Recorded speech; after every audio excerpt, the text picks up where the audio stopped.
Bonjour communauté des trading. Bienvenue sur notre chaîne YouTube. On est vraiment excités, très contents de ce nouveau projet de vous partager des capsules vidéo pour vous aider dans votre apprentissage du trading et de l'investissement. Donc, au fil du temps, au fil des semaines, on va vous partager du contenu de plus en plus avancé. On va commencer avec la base, super important, mais il va y avoir beaucoup de concepts sur le trading, analyse technique, indicateurs, graphiques, investissement, psychologie en trading. Donc, beaucoup de concepts à voir. Évidemment, ce contenu est à titre éducatif. Donc, ce n'est pas des recommandations d'achat ou des conseils financiers. Donc, vraiment, bien important d'en tenir compte. Puis, gênez-vous surtout pas pour nous partager vos questions, vos commentaires, votre feedback. Donc, on est très à l'écoute. On veut vous partager du contenu qui va vous aider à être pertinent pour vous, puis vous permettre au final de devenir des meilleurs traders et des meilleurs investisseurs.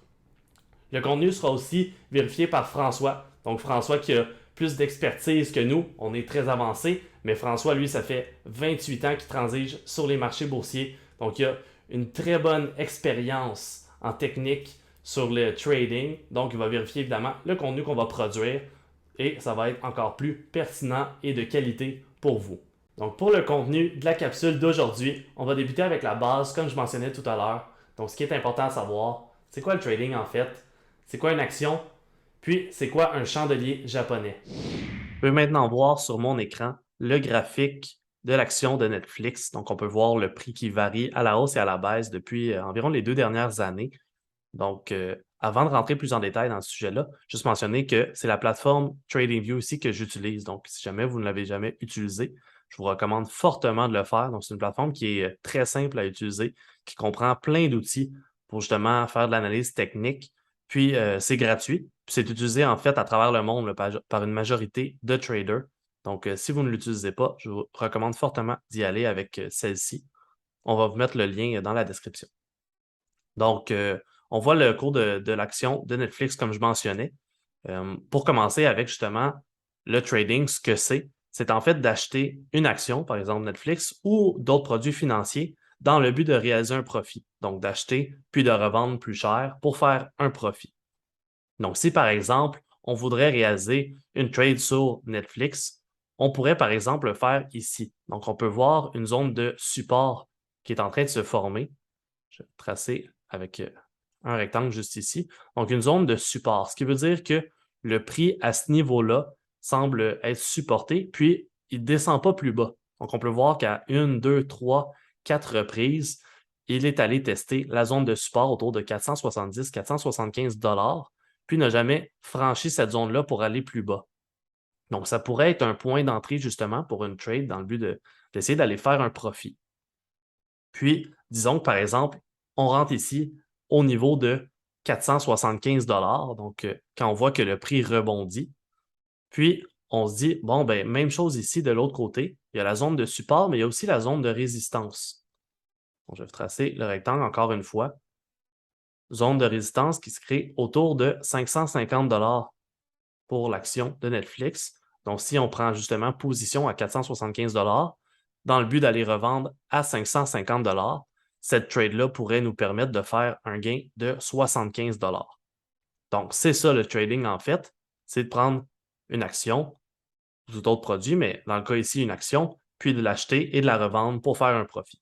Je vous ai mentionné à plusieurs reprises le mot action. J'ai lié ça aussi avec Netflix, donc qui est justement une compagnie qui est cotée en bourse. Mais une action, en fait, s'agit d'une part de la propriété de l'entreprise. Donc, si par exemple, j'achète une action de Netflix, j'achète une petite part de la compagnie. Pour avoir une idée de ce que ça représente, on peut faire le calcul suivant. On regarde en bas à droite, justement, dans TradingView, on peut voir la capitalisation boursière. Ça, c'est la valeur totale des actions de Netflix. Donc, on peut voir que ça chiffre à 119 milliards. Donc, pour faire un petit calcul rapide, on va prendre la capitalisation boursière de la compagnie, donc 119 milliards. Et ensuite, on va diviser ça par le prix de l'action. Donc, 268,16 pour la valeur d'aujourd'hui. Donc, ça nous donne au total plus de 444 millions. Donc, si on achète une action de Netflix, bon, on peut comprendre qu'au total, il y en a 444 millions. Donc, c'est une très petite part de la compagnie qu'on achète Pour quelles raisons, juste dans le fond, les compagnies, ils deviennent publics puis ils vont en bourse? C'est bien souvent pour aller lever du capital. Donc, par exemple, si la compagnie émet des actions à un montant X, ça va lui permettre de vendre ses actions, d'amasser de l'argent, puis ça va pouvoir financer des projets, des acquisitions, expansion de l'entreprise. Donc, c'est souvent pour cette raison-là que les compagnies vont aller en bourse. Maintenant qu'on a discuté brièvement c'est quoi le trading, puis aussi ce qu'est une action, on va voir un autre élément super important à comprendre, c'est le chandelier japonais. C'est aussi appelé bougie. C'est un élément super important à comprendre pour faire des analyses qui sont plus complètes. Donc, on a parlé tantôt justement du cours de Netflix avec les zones de support, zones de résistance, le prix qui variait entre 475 et 550 $. Mais on a utilisé une ligne brisée. Donc, la droite bleue ne nous donne pas d'indication très claire sur la variation du prix au cours, par exemple, de la journée à travers le temps. Donc, avec le chandelier japonais, on va pouvoir voir ça. Je vous montre justement le graphique suivant, où est-ce qu'on peut voir l'explication d'un chandelier japonais. C'est important de comprendre que la variation du prix dans la journée, à la hausse et à la baisse, est causée par les transactions. Donc, on a des acheteurs et des vendeurs, donc des gens qui sont intéressés à acheter et vendre leur action de Netflix à un certain prix. Puis, au cours de la journée, c'est ce qui fait que le prix va monter ou descendre de l'action. Puis, c'est à la fin de la journée ce qui va nous créer la bougie haussière ou la bougie baissière, selon si le cours de l'action a augmenté ou a diminué. Donc, à votre droite, pour la bougie verte, qui montre que le prix a augmenté, le rectangle au milieu, ça représente le quart. Puis en haut et en bas, on peut voir les mèches, ou on appelle aussi l'ombre. Donc, le marché ouvre le matin à 9h30, ferme à 16h. Donc, si c'est une bougie journalière, ça veut dire que le cours de l'action va être représenté pour toute la journée à travers cette bougie-là. Donc, à 9h30, le prix aurait ouvert à ce niveau suivant, dans le bas. Il aurait varié au cours de la journée d'en bas jusqu'en haut. Donc, on peut voir qu'il aurait atteint peut-être en avant-midi un niveau de prix plus bas. Puis finalement, il y aurait eu plus d'acheteurs qui auraient été intéressés à acheter l'action, pardon. Donc, le prix aurait remonté à travers la journée, puis il aurait fermé à 16 heures à ce niveau-là. À l'inverse, la bougie baissière va nous montrer que le prix de l'action aurait diminué.